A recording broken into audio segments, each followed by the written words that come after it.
เฮาฮักแพงกันตลอดไปตลอดชีวิตก็มีได้เทื่อกินเหล้าน้ำเล็กน้ำหน่อยมาเจ้าว่าตั้งให้โอกาสเขาอาทิตย์นึงแต่ว่าเจ้าก็ยังฮักแพงเขาอยู่นี่เจ้าสิเฮ็ดบ่ได้เชื่อค่อยโลด โอ้ เพราะว่าหัวใจนี่มันสั่งบ่ได้ดอกเนาะบ่จ้อยแม่นบ่จ้อย แม่น มันบ่มีเหตุผลดอกคันได้มาก ที่ แม่น ว่า นะ แล้ว แม่นว่า แม่นเลย เฮาต้องแยกแยะออกเด้เนาะตัวใดควรบ่ควรก็ได้ เจ้าเว้าได้บ่อยากให้เว้าดอกว่าให้โอกาสทิศนึงบ่ให้โอกาสสิอยู่จนกว่าเฮาเบื่อสิดอกเฮาอดบ่ได้มื้อใดเฮาจังไปหน่อยมันสิบีบบังคับตัวเอง มีโทร หน่อย ศั ตั พ ว ท์ เองยังหักแพงอยู่ย่านเสียคำเว้าเห็นไอ้น้องทีมงาน YouTube มาว่าโอ้ยกูให้สัญญาเขาได้ทิศนึงนี่กูคือยังมักเมียแท้เว้าขออนุญาตนำเด้อเนาะกูสิหนีบ่หรือว่าจังไดกันบ่หนี้บัดย่านเสียคำเว้าตัวเองบ่ได้บ่ให้เฮ็ดตามใจตัวเองเฮ็ดแนวใดตัวเองสิมีความสุข เฮ็ดได้บัดนี้ บ่จักเลยเอาเล แต่ ย ก่อนจะบ่อยากให้กำหนดให้ เลี้ยง หยังนั้นน่ะ ไผ ทางน้องนุ่งนี่บ่อยากให้กำหนดให้ปานนั้นแนว เอ ใด อ ก็เนาะ แล้ว ว่า แต่ จ้ จิ อ ต ย ใจ กำหนดให้มันสิเป็นข้อบีบบังคับตัวเอง แบบตัวเองเพิ่นยังมักอยู่แบบครบว่าได้เว้ากับเพิ่นนั่นมัน ทา ก็ ง บ่ได้ เปลี่ยนนะคนเฮานี่บ่มีไผเปลี่ยนปุ๊บได้มาเดียวดอกมันต้องคอยทีละหน่อยละหน่อยแบบว่าหินมันยังมีมือแวบมือจ้อยน้ำหยาดใช่เนาะ เวลาเฮาไปพ้นผ้ามันก็ยัง นะบ่พื้นนะสิให้เราเปลี่ยนปุ๊บบัดเดียว บ่หลายแล้วคิดหลาย อย่าให้เด้ โอ้ย เว้าพื้นเว้าให้กำลังใจเราหั่นแหล้ว เออ แม่นอยู่ FC ก็เสียหลายว่าเว้านี่ทีนี้เราะเมียเราบ่ได้ยินนำเด้อนะ FC เพิ่นก็เสียว่าให้ป้าโลดแม่นแน่ว่าอุลิเพิ่นอยู่กับเมียเราอยู่ปัญหาแบบนี้นะ ว่าสิให้เราลืมตานี่มันเป็นไปบ่ได้เนาะ ค่อยบ่ได้เชื่อให้เราป้าไปนะอยากให้หักแพงกันในใจค่อยความจริง ก็อยากให้เทกันอยากให้เปลี่ยนแปลง อยา เนาะ กให้เมียเราเปลี่ยนหาเราแล้วใดมันมึนมันเมาก็บ่อยากให้กินแล้ว อยากให้เปลี่ยนอยากให้แพงกัน ขนาด ดูแล ข่อยยัง กัน บ่กิน ในใจแต่ละคนน่ะ FC ที่เพิ่นเสียให้ป้าเพิ่นก็คิดว่าเอ้ยหมดระบบเปลี่ยนแปลงจะเชื่อคำเปลี่ยนแปลงแล้วก็ดีเนาะพี่จอยมีแต่ผู้สนับสนุนเห็นบ่หลายคนเพิ่นส่งเงินมาให้เจ้าลงทุนก็ย้อนอยากให้เจ้าอยู่หักแพงกันนั่นแหละ บ่ได้ให้บ่มื้อนี้ไอ้จอยถาม ยังแล้วเราหัวมีอะไรอยู่น้ำเนาะ กันเมียเราไปอยู่น้ำนี่สิให้บ่ สิให้บ่จอย อันนี้สิให้ ต้ เนาะ นขับไปแล้วให้แล้วเนี่ย บ่จอยย่วยแล้วให้ ยังไม่ไปเอามันนี่ให้เอาใส่คอยมันไก่สิได้เอาเลย สร้างเป็น จุไวแท้ เอา มีหยังอยากถามเพิ่มเติมบ่ทีมงาน ให้บ่จอยให้บ่จอยแนะนำมันบ่จอยนี่ น้ำว่าได ให้บ่จอยนะแนะ แนะ นำบ่จ นำ อย ให้เราให้ลูกเมียเราเปลี่ยนแปลงอะไรเนาะ เอาจอยในน้ำบ่นะ พอสิเฮ็ดได้อยู่บ่ ว่าสิได้ ว่าสิได้ คันสิได้ คันสิได้ก็ยังบ่100%เนาะ ก็บ่จอยคุยกันจังถือเนาะ จอยเด้ จอยน้อยจอยใหญ่ ในนั้นละลูกจอยเขาสิได้จบคลิปแล้วเนาะ ของข่อยจักนาทีแล้ว ช่องที่จ้ะ ตัวไผ ชิป เอากัน 10เท่าไหร่ ชี อีกนาทีหนึง เอาคือถ่ายขนาดนั้น พอแล้วเนาะ มียังอีกถามบ่จอยอีกบ่จัดโอ้ เจ้าคือจะได้เจ้าจักชื่อเราให้เรากินบ่ กินมือสุดท้ายแล้วอะ ท้ายมื้อชุดท้ายแบบว่าเราสิเลิกบ่เราหรือว่าเราสิไปทางใดนะ ว่าเพิ่นสิเลิก เพิ่นขอกินมื้อชุดท้ายก็มื้อเดียวนะมื้อนี้เนาะ สิเลิกหยังนี่เลิกเราหรือเลิกกับเจ้านี่ เลิกแล้ว โอ้มันต้องชัดเจนเด้ คนเฮามันต้องชัดเจน เออ มีความชัดเจน มือสุดท้ายเลิกเรา แม่ ขอกินแต่มื้อนี้ โดยตัดสินใจชื่อให้ซะ ซื้อ คน ให้ สบายใจ สอ เนาะ งกัก คนสิได้สบายใจ เจ้าก็สิได้สบาย แส ใจ ดงว่าตั้งแต่มือชื้นนั่นเนาะแต่มือชื้นนั่นนี่ยังบ่ได้สว่างเนาะเดี๋ยวนี้โอ้คนชื่อ มื มื อ อ จิวรถมี แต่มือถ้าจะไป แม่น4มือนี่แล้ว สี่มื้อนี้บ่ทันได้สว่างเลย ตั้งแต่4มือเลย บ่ช่วงแล้วเนาะจับหายเข้าไปอีกมื้อเช้านี่ก็ดี แข่ง พอ นัก จัง บ นั้ อน ล เรามีสติขึ้นมาอีกแล้วต้องกินอีกเพราะเราได้กินได้มื้อนี้คนเฮาคำ ก็ ได้ บ่ให้ กิน กิน ถอนบ่ มันต้องทอนได้ คนเอาเราบอกกินมื้อนี้เนาะเพื่อจะคำมันบ่ได้ง่ายเด้อันไอ้จอยเบิดมื้อได้มื้อนี้นะ เจ้าสิถอนอยู่บ่ไอ้จอยให้เราถอนบ่ บ่แม่นขอกินแต่เทื่อนี้นะเบิดมื้อนี้ เราเว้าเราโทรหาก่อนเราเว้าเรามีเรื่องอยากเปิดเผยมีเรื่องหยังอยากเปิดเผย ไปปลูกละมาดูค่ะ เดี๋ยวปลุกแล้วมา เราเลยบอกอย่าบอก มีความลับบ่ บอกง่ายเนี้ย ความลับแล้วนั่นน่ะ มาเลยว่าเอ้าเปิดเผยกับผู้นี้บัตรข่อยเข้าไปผู้นี้จังเปิดเผยบัตรนี่นะเราข่อยมาฮอดอันพงหมอเมืองเนี่ยเราเอาปิดบัตรข่อยเล่นเข้ามานี่บัตรมาถ่าชุมเขาเอ้ยวันนี้ครับมันนี่บัตรมาบัตรรับเลยเนาะ จะหาก็มาบ่ตอนนั้นน่ะ แม่ บ่คิดว่ามาแต่หึง ยังบ่ทันได้เปิดเผยช้ำรับก่อน เปิดเผยบ่ทัน เปิดเผยว่าท่านเรารับก่อน เยอะเหลาขึ้นเลยเนาะ เก็บไปได้แล้วไป คันเราเมาเราสิเว้าหลาย เราเอาไทยเสียเจ้าอยู่บ่ในร้านละเมานะ ว้าวว้าวว้าวว้าว โอ้ว้าวในไหนนะคำตอนแรกว่าไทยจำได้อยู่บ่เออ เมื่อวานนี่เนาะ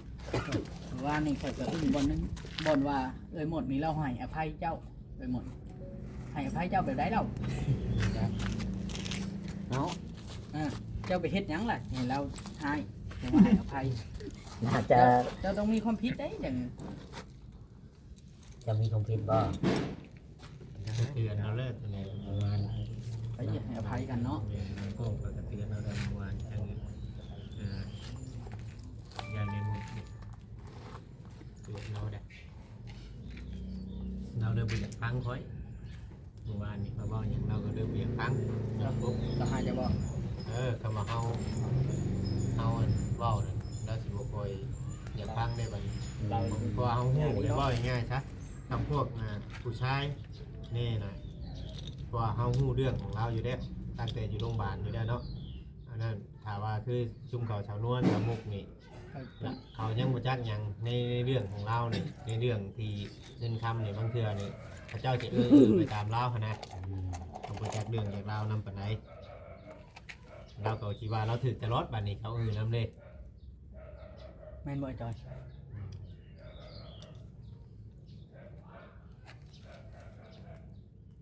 ย่านไอ้จอยนะลงพิษ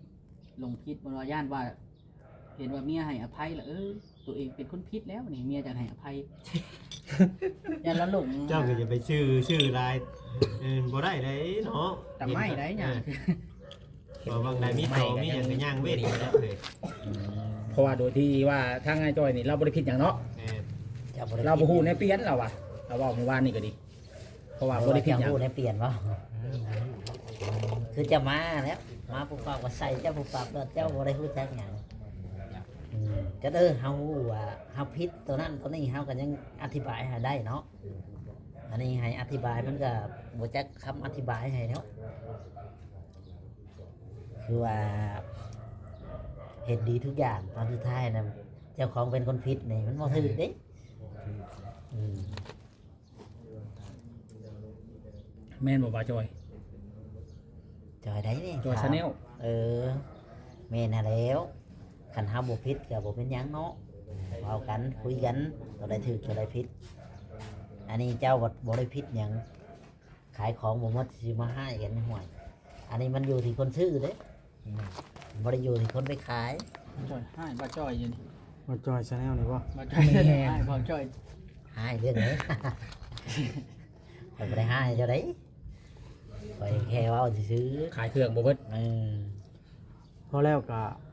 เป็นเรื่องแบบนี้ทางลูกๆเจ้านี่มีภัยในโทรมาเล่นน้ำเจ้านะ เธอ น้อ ทุ ง กคน ตุ๊ก ว่า น้องมิกติ๊กนี่โทรมาเล่นอยู่บ่เอาโทรมานี่ลูกๆเจ้าแต่ละคนมีความคิดเห็นว่าแนวใดแน่นี่ โทรมาเป็นแม่ไม่ด่าเขาชัก เดี๋ยวเรา ยังบ่ได้คุยกับพ่อช่างประจักษ์บ่ เดี๋ยวพาบุ๊กคอยเจ ว่าพังไปเขาว่าคันเลยเป็นคือเก่าเลยจังไปเขาว่า ลูกกะว่าแบบนั้นอืม ลูกเห็นใจพ่อนะ ลูกก็แบบว่าเพิ่นก็เว้าให้กำลังใจบ่ได้ตัดขาดเดี๋ยวนี้เนาะ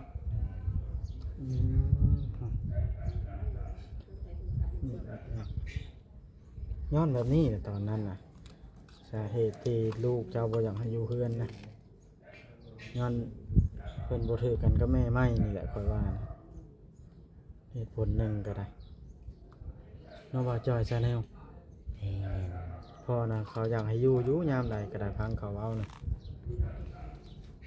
เอาให้บอกว่าคุยได้ แต่คนเนาะแด้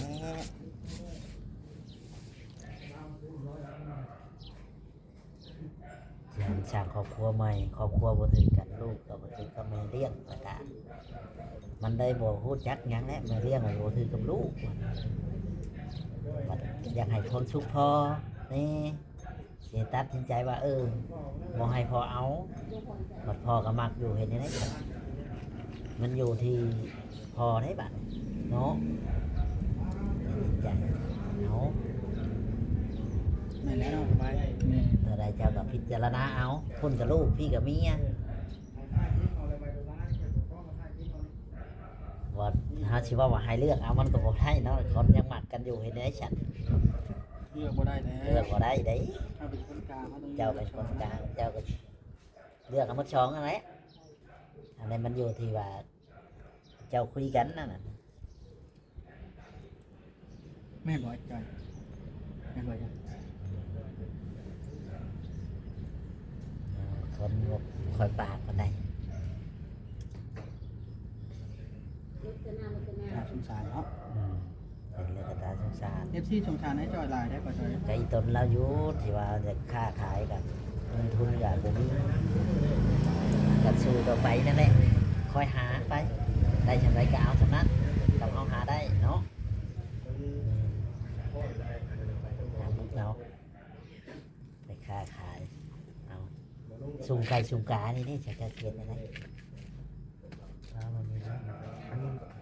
มันไปแล้วเสียไปนำ เสียไปทางไหนเนี่ยเสียไปแล้ว กันเมื่อไว้เงินเมื่อไว้ค้างไกล คันว่าบ่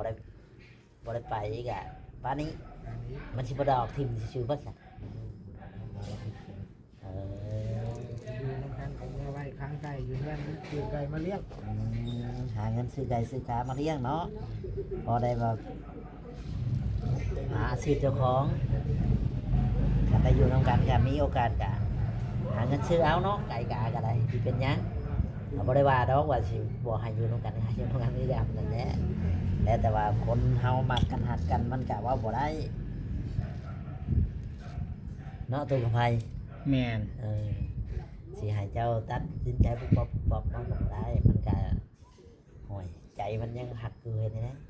ดีกะเห็นชั่วกับเมียเจ้าของดีกับเมียเจ้าของเห็นไหมสัตว์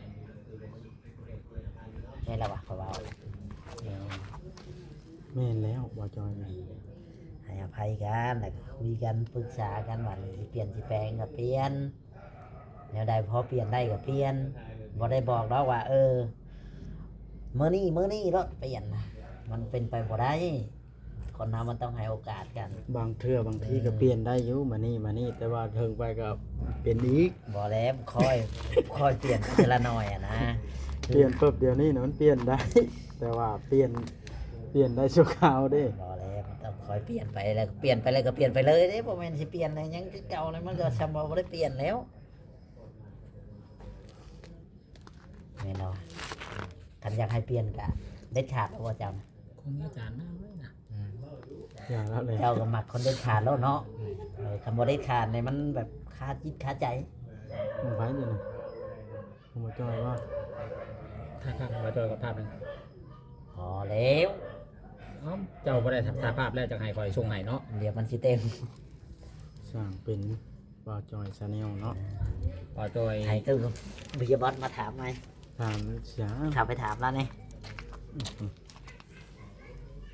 สร้างเป็นนาลีอันนี้เนาะ เห็นลาวกับอีตนลาวดิ ตนว่า อีตนคนเฮาเนาะคนเนือนนี่อีตนคนแบบเราก็เป็นคนที่บ่ปากบ่เว้าคือข่อยนะแหม่บ่ปากบ่เว้าบ่ตีง หมู่สิเว้าหยังก็ช่าง อยู่แบบเหมือนแบบพระ คือต่อไม้ อัน บ่ นั้นหั่นนะพระพันเทศนะแม่นนะ คือต่อไม้นี่บ่ปากบ่หยัง เพิ่น ไป สิ เฮ็ดอะไรก็ย่าบ่ เพิ่นสิเห็นอะไรก็ช่างเพิ่นสิด่าสิปล่อยก็อยู่ซื่อๆเราก็ได้เป็นคนที่ว่าเหมือนพระอิฐพระปูน ว่าแต่ซึ่งแท้บ่จอย เอ้า เมื่อบ้านแม่เฒ่าเพิ่นบ่ได้บอกไปแตกไปหยังบ่ บอกอยู่เนาะ เพิ่นว่าอยู่เนาะ ว่า แล้วเจ้าว่าจะได้สาบันนี้กับเพิ่นน่ะ ว่ามันจะมาหาเงินก่อน หาเงินหาข้ามได้ซะก่อน ตอนนี้บ่ทันมีเนาะ แม่ ยังดีแต่บ่ทันได้แต่ง เพิ่นก็บอกอยู่เนาะทางพ่อเฒ่าแม่เฒ่าว่า แล้วเพิ่นให้เวลาบ่หรือว่าแนวใด เลยหานี่จะมางานหาเงินหาคำได้จังมาบ่เองบ่หยัง ยามหาเงินหาข้ามได้จึงมาเฮ็ดให้มันถือที่ถือของทางพ่อเฒ่าแม่เฒ่าพี่น้องเอ้ย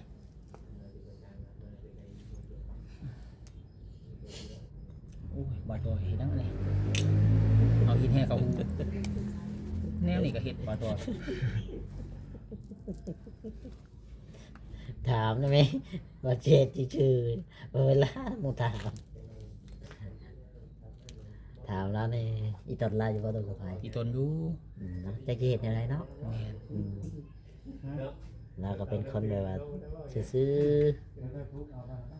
ๆเว้าไปแกแกเห็นใจเราอยู่น้องเอ้ยคือแบบนี้แหละบัดเห็นบัดเมียบัดเป็นอีกแบบนึงบัดผัวอีกแบบนึงทีแรกก็คือว่าดีๆอยู่เนาะ แม่น สิหาเบิ่งก็คือว่าเราก็เป็นคนแบบว่า FC เพิ่นก็ย่องหลายหั่นนะสุดท้ายมามันก็ เป็นแล้วนี่เนาะ เป็นคนละแบบกันเลยจากหน้ามือเป็นหลังมือเลยบาด เรามาอยู่ในเมืองในนาบางเทื่อก็อาจจะเจอ ไทยเซ็กซี่บ่ บ่เจอหมู่เจอพวก แบบคนที่เราเคยลึงหมู่เก่าเราก็มี อืม เพราะว่าไปอยู่นำทางอาจอยเป็นเกือบปีบ่เคยกันว่าสิกินเหล้าเนาะ อืมเจ้าบ่ได้เคยเห็นเรากินว่าตั้งแต่เอากันมานี่หรือว่ากินอยู่ ขี้ก็กินอยู่ธรรมดา แบบว่ากินเป็นบุญเป็นงานแบบนี้ แม่ อันนี้เจ้าถามเราเดี๋ยวบอกว่าจะเล่าคิดอย่างไรเรายังมากินแบบนี้นะ เราเครียดอีหยังเนาะ เราเครียดอย่างบ่เราคิดอย่างบ่เจ้าเคยถามอยู่ปะ ถามเอาอยู่บอก เราบ่บอกอ้าวสมมติว่าเราบ่บอกแล้วเราก็บ่มีคนอื่นรู้จักได้ว่าคิดหยังเนาะ แม่น ว่าคิดหยังว่าเป็นหยังนะ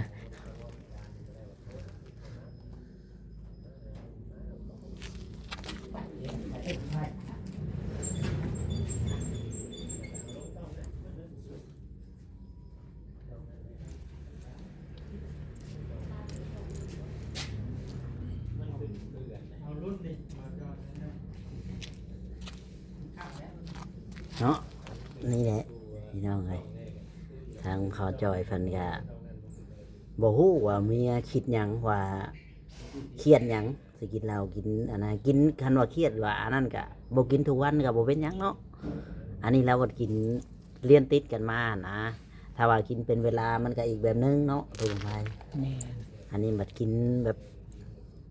จนหัวปักหัวปั่นจนจำบ่มีสติอ่ะนะคนเฮาถ้าว่ากินมีสติมันก็อีกเรื่องหนึ่ง